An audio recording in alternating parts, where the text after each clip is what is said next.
Why is it vital to have a 10x mindset, and why you actually should take this as a serious, vital kind of rule is 10 times more of everything that you do that you think. And I'm giving you every week some input and insights on what that really means. And today I want to talk about why it is so vital to follow through that 10x rule, 10 times bigger.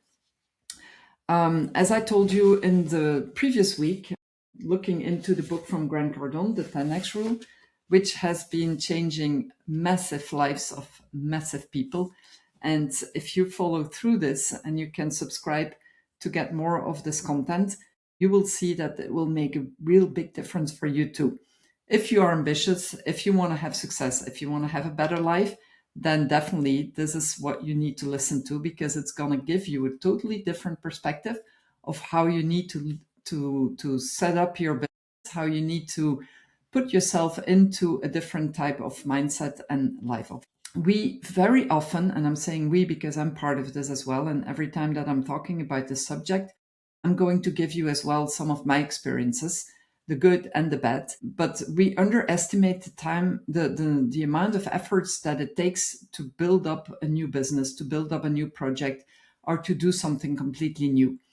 Because we very often are very enthusiastic about something that we want to launch, and we're having the passion and we're having the excitement, and we're thinking that with that passion and that excitement, it will be sufficient to get the clients to come to us, and that we will basically build a successful business with it. But we also realized, and all the successful people can talk about this, that even with your passion and your enthusiasm, if you're not known in the market, people don't know what you're bringing. And you can talk about it, but you will have to do a lot more than what you thought in the beginning would be necessary to get you into that space. When we talk about the 10x rule, it's a way of looking at it from a perspective.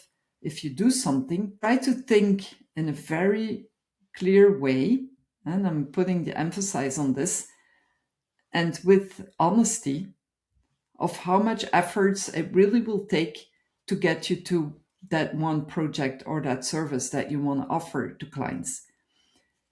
And it's not only about clients, because it's also about the relationships and everything else around you.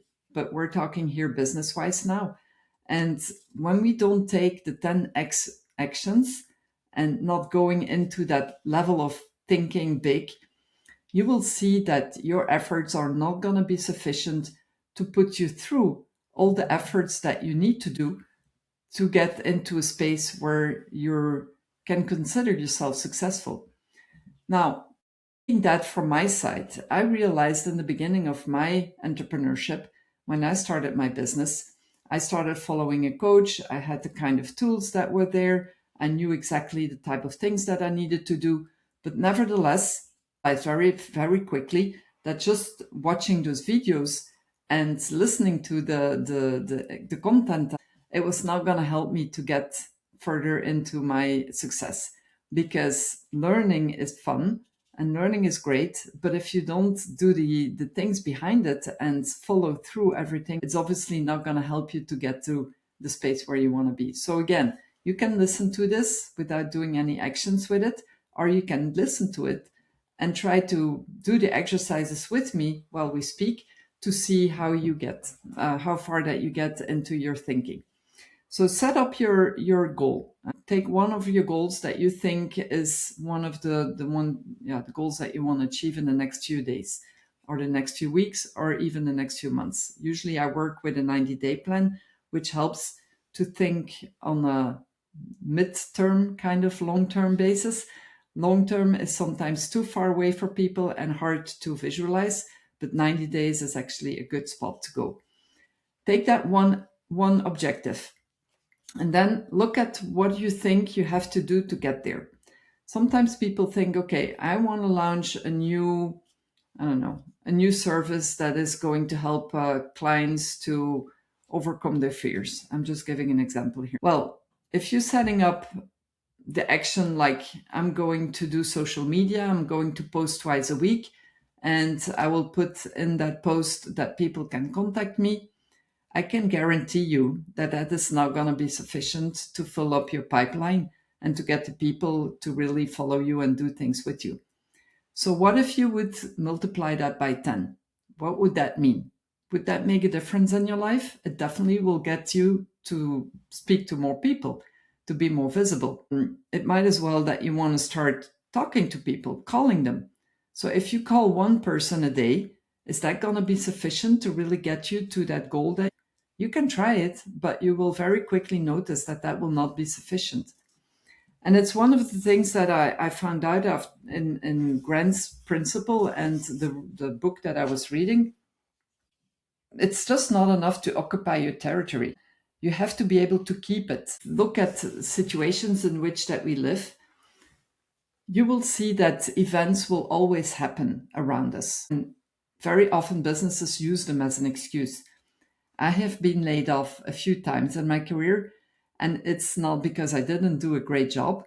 It's because the business has been reorganizing things. And even if the revenue and the increase of revenue that they made was good, they still took the situation, the environment, as an excuse to reduce cost and to basically lay off people, so that it was a time that they could regenerate into something new.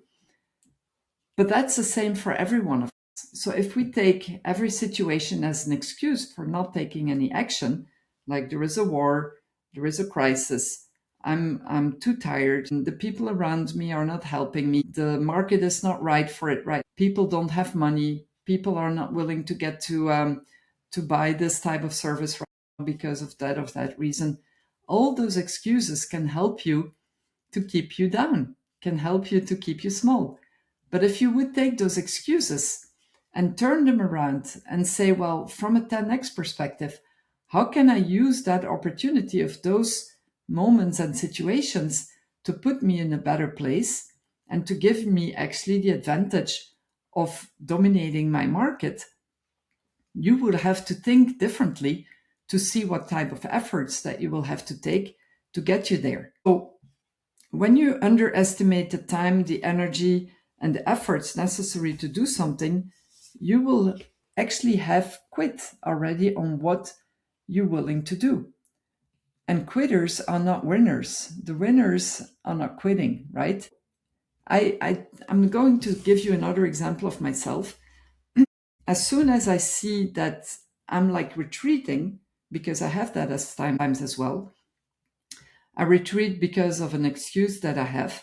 So it means that I'm not taking the necessary actions because I feel like I'm bothering maybe people to call them all the time. I have a limiting belief that I think that when I start sending messages to people, they will feel that I'm spamming on. And all those limiting beliefs are giving me the impression that I should try to find something else to do. But it's not the something else that will help me to get where I want to be. It's by taking that action and do it again and not fearing that I'm spamming on people or that I'm doing something that will not suit them. If they're not interested about the message that I have to say, and they will walk away and they will not listen to it anymore. But if I continue helping them to understand what it really means and the advantages that it has, at one point, they will consider my message and they will come back to me and will talk with me. And this is what has happened to me, that I was retreating.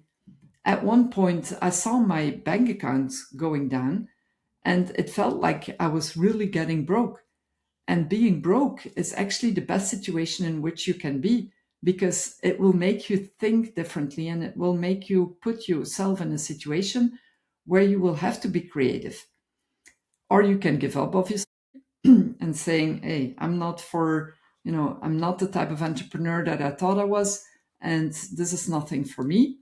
I will go back and work for somebody else and let my life controlled by somebody else, and that's fine too. A lot of rich people are just employees. But if you want to be your own boss, if you want to create your own freedom, if you want to work towards your own objectives, then basically retracting or retreating for yourself, and that at one point you feel broke, and actually you should feel broke every day because it's going to help you to give you the necessary drive to get to the actions that you need to take. But feeling broke will help you actually to think differently and to give you some creativity. Don't do it in the fear, but look at it from an opportunity perspective. So when I had that feeling that I was broke, I started to build a whole program and set up a webinar where I sold my course where it actually didn't exist yet. I was committing before that I was doing it. And when I started to do this webinar and explaining what I was doing, it was my energy and my conviction that helped people to feel that this was what they needed. The Yes Academy was born from that perspective. It's when I actually sold the idea in a webinar and that people bought it because of what I have as an expertise. I've been more than 25 years in marketing positions in international organizations, and that has helped, obviously. So build on top of your expertise as well from what you have already done. And everything that's new, you learn. The webinar was new for me. To talk to people and invite them to my webinar, they didn't sign up automatically because I sent them a link. I had to go back to them and explain again why it was important for them to join my webinar, convince them that that was the right place for them to. It took me a lot of effort. It took me more than one email. It took me more than one call, one DM. It took me more than one webinar, but I had people signing up for it. So in my 2 webinars that I did in 2 weeks' time, and it took me about a month to get, the whole thing going, I had 4 people signing up at 2,000 euros. And you might think, oh, that's not too much. Well, for a beginner and for somebody that is just starting a business, I can tell you, having 8,000 euros was for me a big deal.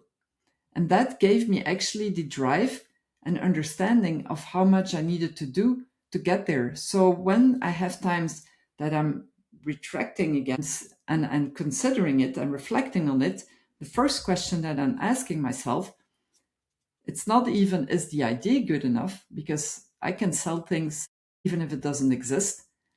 But the question is more, did I take enough action to get me where I want to be? And if I don't feel happy right now, why is that? Is that because I'm not committed on my objectives? Is it that I'm not believing in the service that I'm bringing forward? Or is it because I'm just being a little bit, it's not even about being lazy, but it's maybe letting my limiting beliefs which retracts and retreats me from my actions.